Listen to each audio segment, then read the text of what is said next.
Faster than a speeding bullet. More powerful than a locomotive. Able to leap tall buildings at a single bound. Look, up in the sky. It's a bird. It's a plane. It's Superman.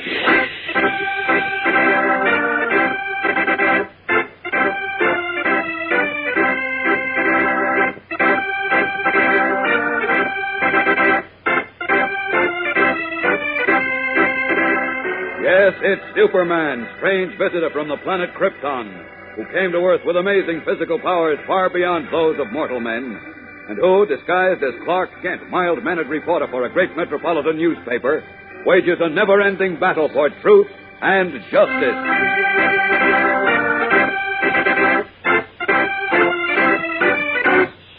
Today, with Batman and Robin still missing, Superman, in his guise of Clark Kent, answers his telephone and receives spine-tingling news. Mr. Kent, this is Frank Anders at the Metropolis Trust Company. Oh, yes, Mr. Anders. You asked me to call you if Batman came in. Yes, I did. Has he come in? Yes, he's in our bank right now. He is.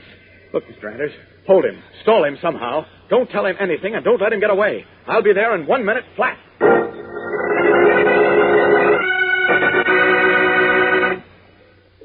All right, gang, get set now for more Superman contest winners. You may be among these, so listen carefully.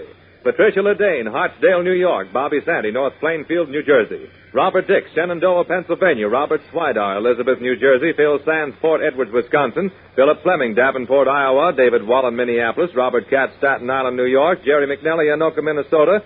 James Sowar, St. Louis City, Missouri. Marilyn Vanasek, Clifton, New Jersey. Ira Monahan, Chicago. Michael Christie, Atlanta, Georgia. Yvonne Neff, Brighton, Colorado. Janet White, Omaha, Nebraska. Herman Dyramos, Metuchen, New Jersey.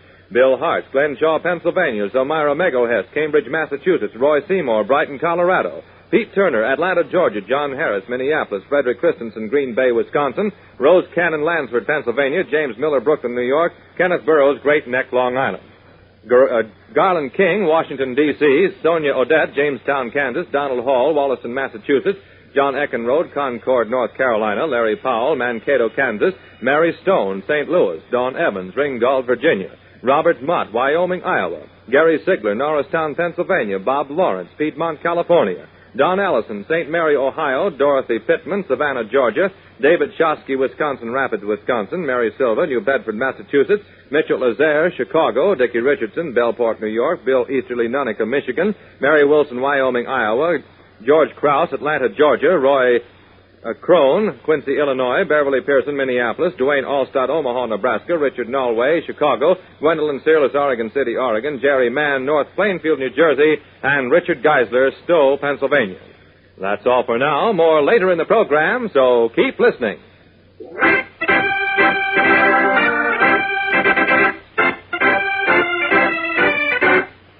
And now, the adventures of Superman. A mysterious man who calls himself Jones, and who is fanatically opposed to our aiding the unfortunate peoples of Europe, developed a vicious and cunning plot to further his selfish cause, and at the same time enrich himself. Learning that the famous Batman was really the wealthy Bruce Wayne, Jones persuaded Superman's friend to go away with him. Then, Jones sent an impersonator to Metropolis, who, impersonating Batman, made speeches against American aid to Europe and led Robin, Batman's young companion, into an ambush. Then, chaining the dynamic duo in an old revolutionary prison barracks far upstate, Jones and the impersonator returned to Metropolis to take possession of Batman's large fortune. Superman, who suspects the truth, has contacted all Metropolis banks, and as we continue now, he has streaked to the Metropolis Trust Company in response to a phone call. There, in his guise of reporter Clark Kent, he hurries to the desk of Frank Anders, the bank's manager. Hello, Mr. Anders. Where's Batman? Hello, Mr. Kent. Where's Batman? I don't see him. He's gone. Gone? But, yes, but when you he said... came up from the safety deposit vaults, I tried to detain him, but he said he was in a great hurry. Where did he go? Which way? Well, I don't know. He left just after I called you. Oh. With his friend, Mr. Jones. Jones? Then it was Batman's impersonator, just as I thought. Impersonator? What do you mean? Look, Mr. Anders, please call Inspector Henderson and tell him the phony Batman just left here. But I don't understand. Please do as I say right away. I'll explain later.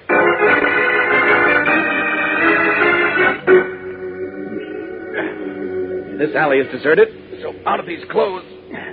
This is a job for Superman. And a tough job. Only Batman and Jones could have taken a subway or a bus or a taxi or got away in their own car. However they've gone, I must find them. There we are. All set. Up, up, and away!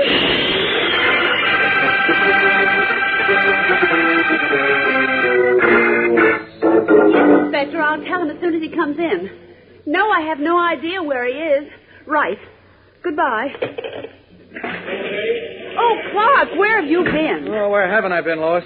Listen, has there been any word from Inspector Henderson? Yes, he just called. Did he pick up the phony Batman? No, he's still looking, but I was afraid of that. I couldn't find him either. There were too many ways he could escape. Subway, bus, taxi, private Why car. are you so sure it was the phony Batman who came to the bank, Clark? Because that Jones character was with him. He was? Sure.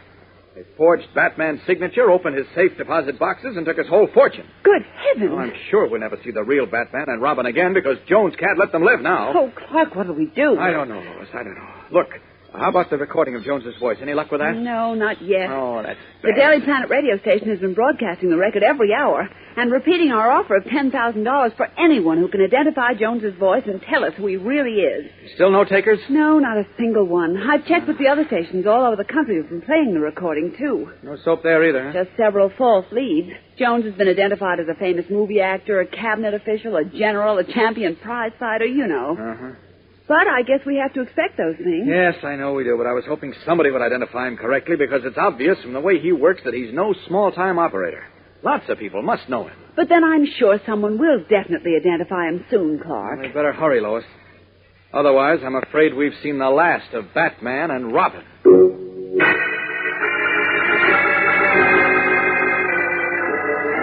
As the afternoon darkens toward evening, Clark Kent and Lois Lane continue to wait anxiously for someone to identify the mysterious and evil Mr. Jones. Batman and Robin in their ancient prison barracks have been trying desperately to free themselves from the heavy, rusted shackles. In the long, low, dimly lit room, where their ankles are chained to iron staples embedded in the wall beams, the dynamic duo have been bracing their feet against the wall, then throwing themselves back violently against their chains, hoping to snap them or to pull the heavy staples from the beams.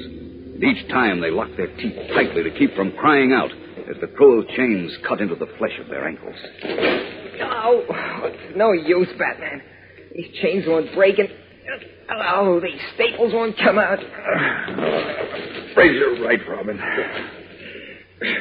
Oh, my leg is as raw as fresh beef. Oh, so is mine. What are we going to do, Batman? Jones and his phony Batman will be back soon with your bankroll. And you know what happens then. All I know is what Jones said will happen. Well, that's bad because he wasn't kidding. I know, but take it easy, chum. We're not cooked geese yet. Maybe not yet. But we're all trussed up and ready for the oven, though. Oh, boy, I never thought we'd go out this way, chained up like a couple of dogs. Look, cut it out, will you? I said we're not finished yet. You want to bet? Well, not too much, but a small wager, maybe. Well, stop trying to cheer me up, Pappy. You know as well as I do that we're done for. Unless our fairy godmother sneaks a cake in here with a nice big file inside. Yeah. Oh, I'd love to have a nice big file right now. No, I wouldn't even mind seeing a cake. Exercising with those chains works up an appetite. Well, remind me of that later. I'll run out and buy you a steak. Hey, when is the last time you ate, Batman? Yesterday. Holy smokes! Hey, never shout like that at a man when he's hungry. Cut the comedy, Robin. I just thought of something. A way to get out of here, I hope. Nothing else but. You're talking about food gave me an idea. Go on, spill it. I'm all ears. Now, up until today, when they brought you in, I've been fed fairly regularly by two of Jones's playmates, ugly gorillas with guns, who've been bringing me a tray. One of them would keep me covered while the other set the tray down where I could reach it. You get the picture? Sure, but what are you driving at? Well, there are two of us here now, see? So if we can get the gorillas to bring us some food before Jones comes back and coax them within reach of our chain... we grab them, give them a quick going over, and suggest they remove our leg bracelets. Surprising how quickly you catch on, son. Come on, let's yell and see if we can raise the chef. Hey, fellas, where's the waiter with the water for my daughter? Waiter! Hey! Chef! Tyson! Somebody! Hey! Hey! Come on! Hey! What do you guys want? We want something to eat. Yeah, we're starving. How about a ham sandwich apiece, buddy? Forget it. Mr. Jones didn't say nothing about feeding you. Look, you've been bringing me food every day, haven't you? Well, yeah, but Mr. Jones... Well, he must have forgotten to tell you, so be a good guy. Will you bring us something to eat? Anything. Well... Even a glass of water will do. Just a glass of water. Well, I guess I can do that. Right, boy. Hey, wait a minute. Car just pulled up. Must be Mr. Jones now. Oh, what a break. Never mind him. Bring us the water. Hurry. Wait till I see. Yeah, it is Mr. Jones. I'll ask him about something for you guys. Oh, I know what Jones was saying. Yeah, he'll say it with bullets. Oh, I guess it was a good idea, Batman. Yes, Robin, it was. But it came a little too late. And there goes our last chance.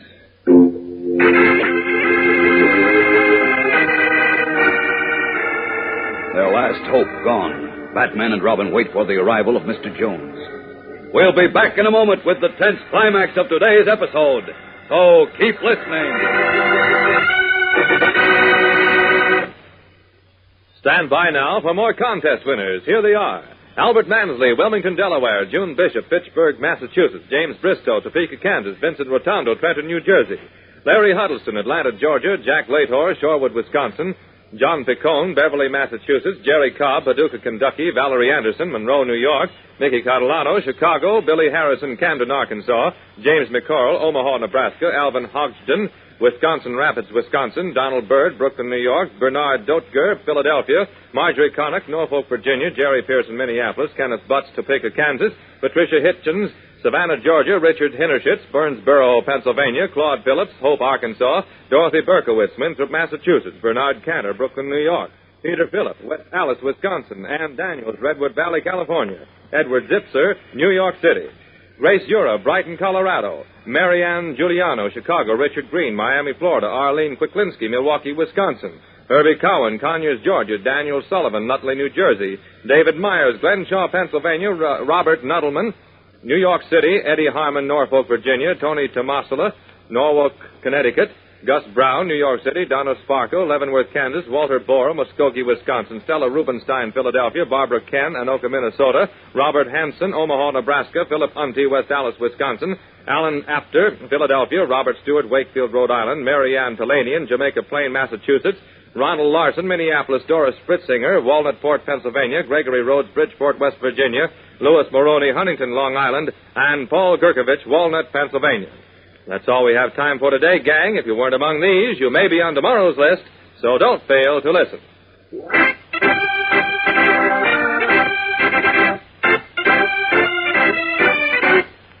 And now, back to the adventures of Superman. As Batman and Robin in the prison barracks upstate see Mr. Jones enter the room in which they are chained, Lois Lane in Metropolis has just rushed into Clark Kent's office in the Daily Planet.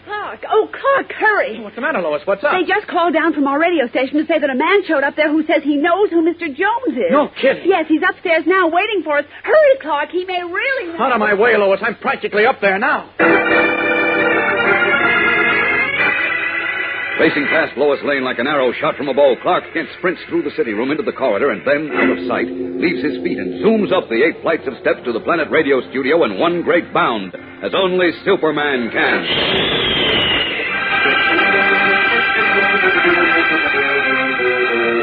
Does the unknown man in the radio studio really know who the mysterious Mr. Jones is? Or is this another false lead?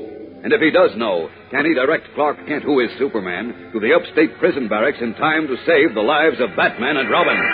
Whatever you do, don't miss tomorrow's thrilling episode, fellows and girls, when the unexpected happens and the suspense grows. Tune in, same time, same station, for Chapter 9 of Batman's Great Mystery on The Adventures of Superman.